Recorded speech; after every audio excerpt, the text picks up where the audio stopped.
මුලින්ම මම කියන්න කැමතියි මම 8 මාස 28 ඉදිරිපත් කළා නාගරික බල ප්‍රදේශය තුල 1997 UD එක මේ ප්ලෑන් එක පාස් කරන්න පර්චේස් 6ක් අවශ්‍යයි. ඒක දිගකල් මේ දිගට එනකොට 2006 ඒ පර්චේස් 6 ඒ විදිහටම තියාගෙන මුන්නකර ප්‍රදේශයේ පර්චේස් 3ක් කළා. ඒකේ අඩු ආදායම් ලාභ මිනිස්සු ඉන්නේ පොඩි කොට්ටා දෙන පර්චේස් 3කින් ඒක කරන්නේ අපි ඒ සභාවේ කරලා තිබ්බා. 2022 UD එකේ මේ UD එකේ ඇට් එක අනුව ආවා මේ අනිවාර්යෙන් පර්චේස් 10ක් මීගම නගර සභාවේ ප්ලෑන් එක ගෙවල් හදන්න ප්ලෑන් එක පාස් කරන එක තැන්වල එක ගණන් පොදුවේ ගෙවල් හදන්න පර්චේස් 10ක් වුමනයි කියලා 2022 ගැසට් කරලා තිබ්බා UD එකකින්.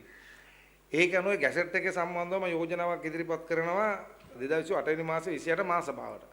එතකොට මේ මාස සභාවේ යෝජනාව මේ නගර සභාවේ ලේකම්තුමනි පිළිගත්තා මානව සභාවේ ලේකම්තුමනි පිළි අරගෙන බාරගත්තා. ඊට පස්සේ මට ලියුමක් එනවා මහනගර සභාව රැස්වීමට ඉදිරිපත් කිරීම සඳහා 2025 දිනේදීව ඔබ විසින් ඉදිරිපත් කර ඇති යෝජනාව සම්බන්ධයෙන් දැනටම නාගරික සංවර්ධන අධිකාරිය සමග සාකච්ඡා කොට ඊට වාචික එකඟතාවයක් පළ කර ඇති අතර ඉදිරියේදී ඒ සම්බන්ධව තීරණය නාගරික සංවර්ධන අධිකාරිය විසින් ලබා දීමට නියමිත බව ගරු නගරාධිපතිතුමා විසින් දන්වා ඇත. ඔක්තෝබර් මාස 13 වෙනිදා නාගරික සංවර්ධන අධිකාරිය ලියුමක් ඇවිල්ලා තිනවා නගර සභාවට. මේක ඔක්කොම කියවන්න යන්නේ නැහැ. ලියුමක් ඇවිල්ලා 2021කට ඉස්සරලා 2021කට ඉස්සරලා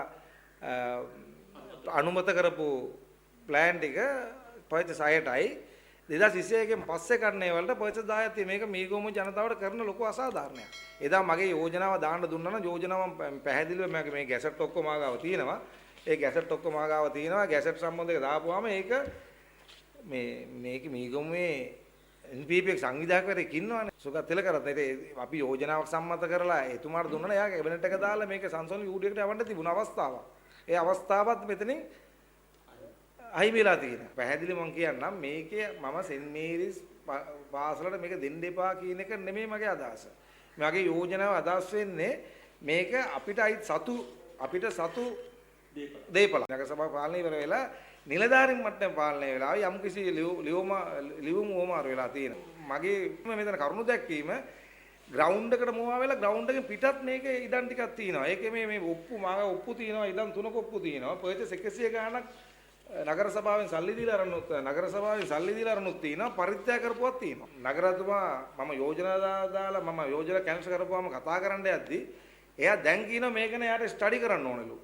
මම ස්ටඩි කරන්න ප්‍රශ්නයක් නැහැ. මගේ යෝජනාවේ මම මගේ තියෙන කරුණු ටික පැහැදිලි කරන්නම්.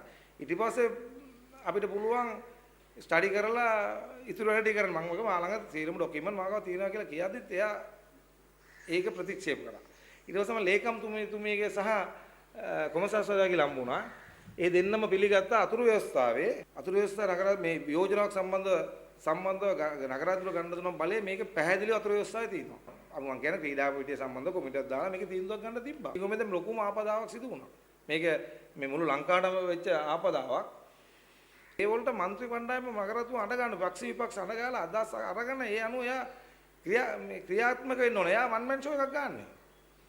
එයා මීගොම ජනතාව මේ ඇත්ත වශයෙන්ම කියන මම ලැජ්ජ වෙනවා මීගොම ටැක්ස් ගෙවන ජනතාවගේ 2025 ක්‍රියාත්මක වෙන 2020 සම්මත කරපු නිලධාරීන් පාලනයට සම්මත කරපු අයවැය සම්මත කරපු ලක්ෂපාත වියදම් කරේ නැහැ රුපියලක් වියදම් කරේ නැහැ.